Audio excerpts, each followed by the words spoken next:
ফারিয়া কোথায় যাচ্ছ?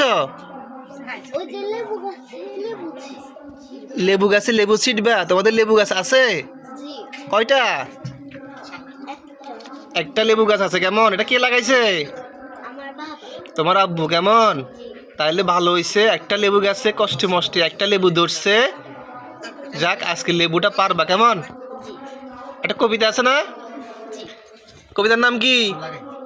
কাজলা দিদি পুকুর ধারে, নেবুর তলে থোকায় থোকায় জোনাই জলে, ফুলের গন্ধে ঘুম আসে না, একলা জেগে রই, মা গো আমার শোলক বলা, কাজলা দিদি কই। আস্তে আস্তে যাই, বিসমিল্লা পরে লেবুটা ছিঁড়ো, আস্তে আস্তে যায়। আমাদের গাছের নতুন লেবু আমাদের ফারিয়া ছিঁড়তেছে। ফারিয়া এদিকে তাকাও, লেবু ধরে আস্তে করে বিসমিল্লা পরে ছিঁড়ো। বাহ, সুন্দর হাসতে হাসতে ছিঁড়তেছে। মাশাল্লাহ মাশাল্লাহ, দেখি লেবুটা নিয়ে আসো। হ্যাঁ, ফারিয়া লেবু ছিঁড়তে রীতিমতো যুদ্ধ করতেছে। লেবুতে কাটা আছে নাকি? মাশাল্লাহ, দেখি দেখি, দেখাও তো দেখি। ও মাই গড, অনেক সুন্দর একটা লেবু। এ লেবু আমাদের গাছে ধরেছে, ফারিয়া গাছ থেকে ছিঁড়েছে। এগুলা কার তৈরি? সৃষ্টিকর্তার তৈরি। কেমন? এই সুন্দর ফুল, সুন্দর ফল, মিঠা নদীর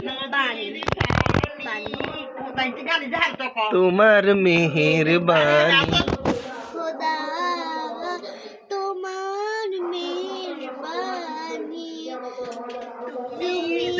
চলে আসো, বাই বাই।